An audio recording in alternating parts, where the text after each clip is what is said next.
Like and subscribe and click the bell icon to get new video updates.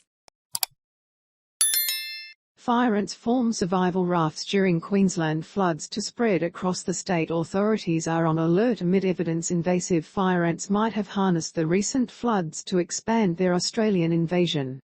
Eradication officers in Queensland have captured photos of the dangerous ants forming floating rafts with their bodies. It's one of the pest's most impressive survival tricks. Thousands of ants lock their bodies tightly together, trapping air bubbles in the process and keeping them afloat. Watch the latest news on Channel 7 or stream for free on 7+. Colonies can survive for weeks this way, with the multi-layered structures strong enough to keep rescued queens and their eggs, larvae and pupae safe and dry. The ants on the bottom also take turns to make sure they don't drown.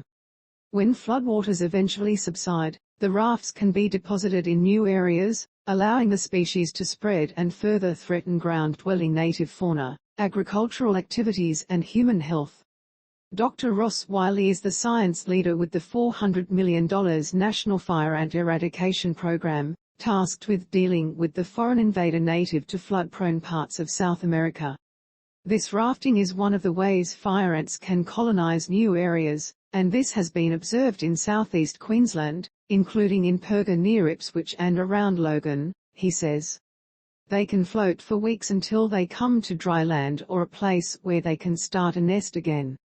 Dr. Wylie says eradication officers always have to deal with a spike in fire ant activity reports after wet weather, and there are strategies in place to contain any new outbreaks.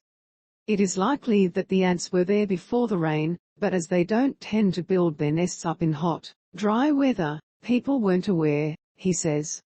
We plan for this type of thing and have teams on standby to deal with any infestation that pops up. Alternatively, people can opt to engage a pest manager or purchase fire ant bait from a local retailer and treat their property themselves. Fire ant nests can appear as dome-shaped mounds or be flat and look like a small patch of disturbed soil. They also lack obvious entry or exit holes.